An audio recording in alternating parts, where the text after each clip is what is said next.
Hello everyone, this is Zelda Kelly and welcome back to the Great 78. I'm excited to bring this card to you.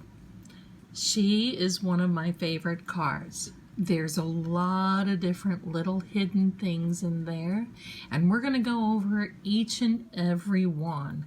But before I do that, I want to introduce you to another card that I have.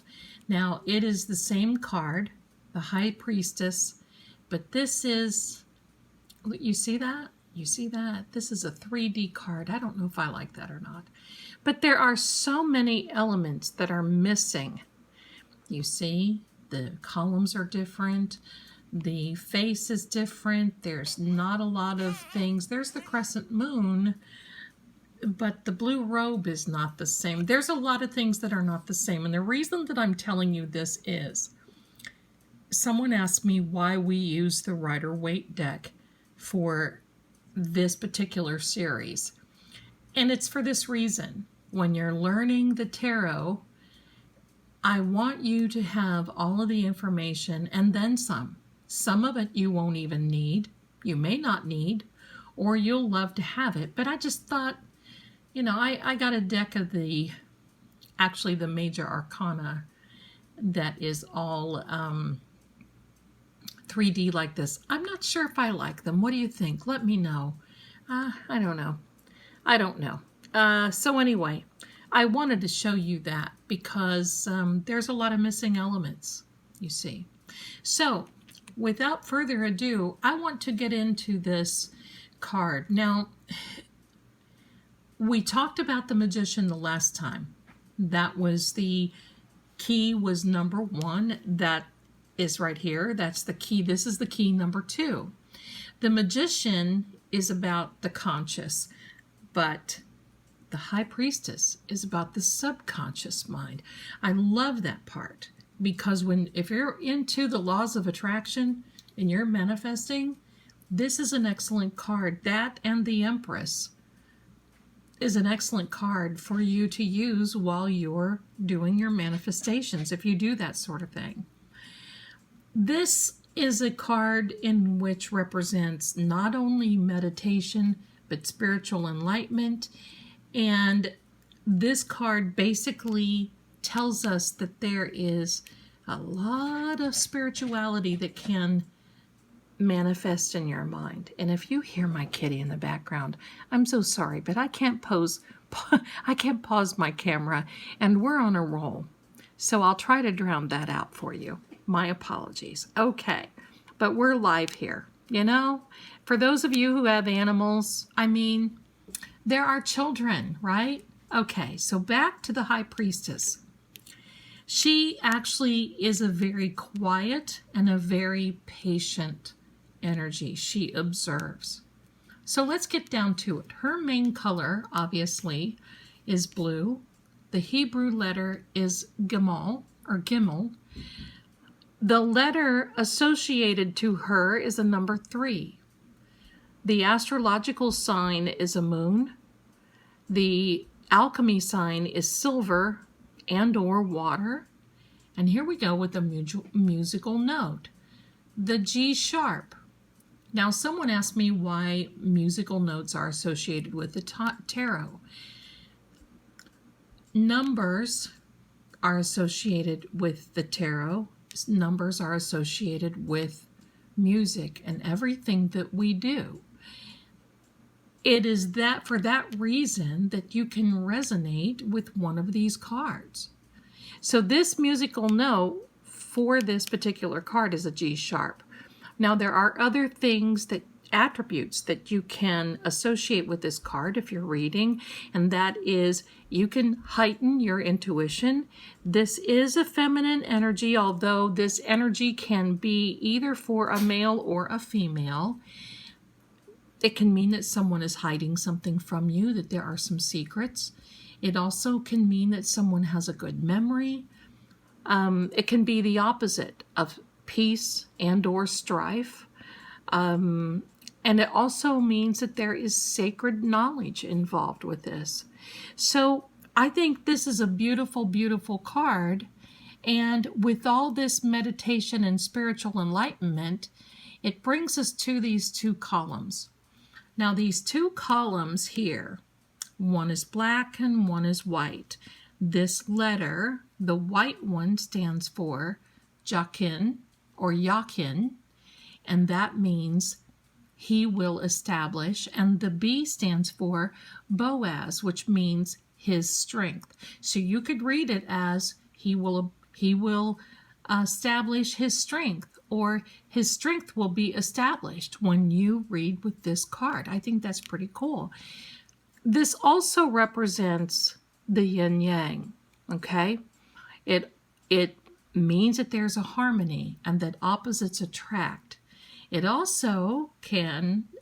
means that these represent the columns that held up King Solomon's temple.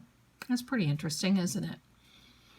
The High Priestess, and when you pull out this card, whatever the reading is and however you read her, you should find strength and balance in these differences, because opposites attract. And that actually means that we can view things very healthy. There's a curtain behind her. You see this? Do you see this? This actually is a curtain when you look close to this. And these are pomegranates on here. But this curtain means that that is the entrance to the Holy of Holies. And that this curtain acts as a unification of the spirit and the material world. Or it can divide you from the spiritual and the material world. Very interesting, isn't it? It divides and it connects our subconscious with our conscious mind. And it has to do a lot with enlightenment. And it also means that with this curtain, it can be that we seek maturity. So the pomegranates, let's talk about these pomegranates. This is not only a fruit, but it is supposed to represent that there is a spiritual abundance gained and enlightenment. And it's the symbol of femininity and also divinity. So that's pretty interesting, isn't it? So there's all kinds of different things going here, but it says that look who we just have walking across the camera. My apologies. But this, we can't stop this energy. Okay. My apologies. That's Sam, my old girl. Back to the great 78 and the High Priestess. So basically it says that some say that this is, here we go. Some say that this is part of the forbidden fruit that Eve ate in the garden. I don't think so. But okay. So we're gonna just go with the flow there. Now this scroll, I love this scroll. Now I want you to look at this scroll. That reads T-O-R-A. Now that can represent the spiritual law, and that represents the law that this high priestess follows, and it is covered because I think that there's a mystery within the Torah, and it can be revealed. And those trying to reveal it can initiate it, and in a way that, well, they can actually peek behind that curtain. There's a big story behind this, isn't it? Incidentally, you can find, if you want to take another little study, you can find those same letters on the Wheel of Fortune, on the inside of the Wheel of Fortune. So now let's talk about her cross. This cross reiterates many religious themes, beliefs, and she wears it close to her heart, and it reminds us that any spiritual enlightenment that we have can be close to our heart and close to our passion. Now there's a crescent moon here. Now this crescent moon is at her feet, and the moon reiterates the alignment with her feminine divinity and her matriarch rule. And this moon also means that it connects with her crown. You see, she's got a moon on her crown. So that means it connects with this flowing waters of her robe. Unlike, that's what we were talking about. See, unlike this card here, that looks like more of a tile than it does the flowing waters. And you can see the crescent moon in there. So, right? I get more from this card. So the blue robe, let's talk about this, because she's got this draped over her head, over her shoulders, down over her lap. The Torah, her book, her scrolls actually, are somewhat hidden behind there, and it drapes down to her feet and down on the floor, and it looks like it goes off the card, which means that it is actually a river flowing, and it makes it look like a river flowing. It means that it's a push and pull of the river caused by the moon.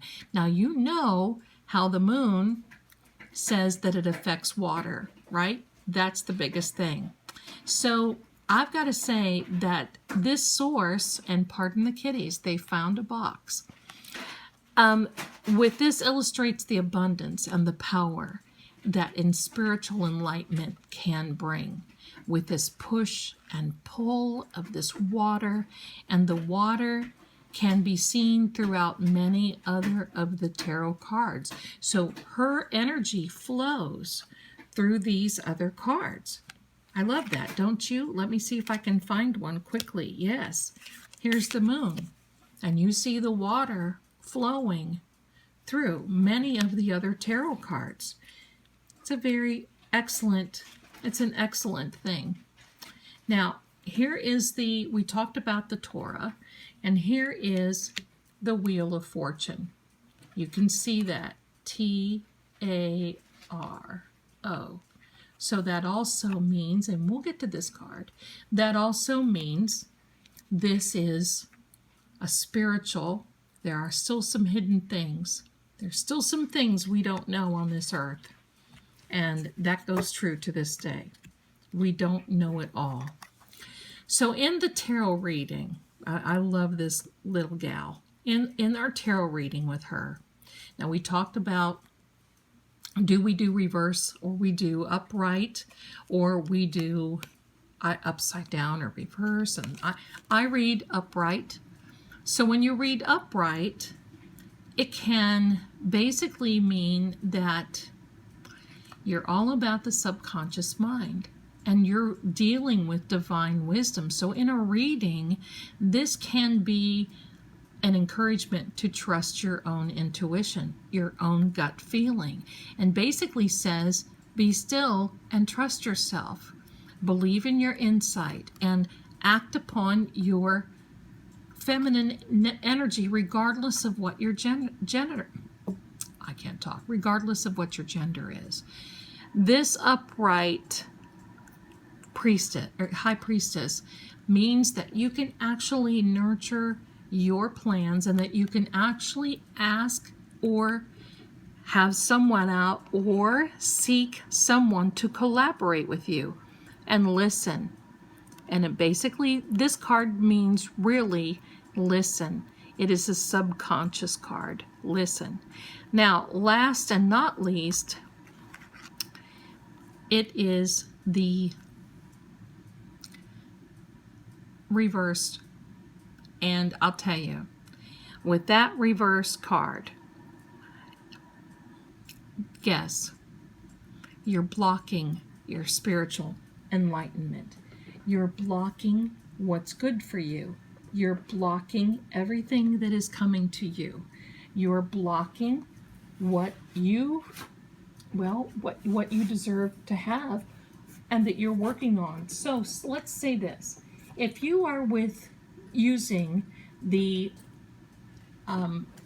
if you're using the laws of attraction and you see this card, well, you're blocking yourself, because through the laws of attraction, It is our subconscious mind that we go through this and that we work through this. And through our subconscious mind is how we deal every day. It is the every day we wake up, the subconscious mind rules 95% of what we do. So if we have this blocked, it's going to be very hard for us to get right back on the right track. So when you see the High Priestess, know that you've got a spiritual path, that you're guided, you can trust your intuition. There's a lot of different things, but it's up to you to interpret that based on the cards around this card. So thanks so much for stopping by the Great 78. I enjoy bringing this to you. I hope you've learned about the High Priestess card. Next time, we're going to be talking about our sweet friend, the Empress. And I'm sorry, I did not pull her card out here, but I think you know what the Empress looks like. And we're going to talk about her. Talk about another wonderful card in the Laws of Attraction. That Empress card is the one that you want to use, want to utilize, want to have when you are dealing with the laws of attraction. But remember, this High Priestess is the one who is near your subconscious, and that's what it's all about. Here is our little friend. We're going to talk about her next week. So join us again.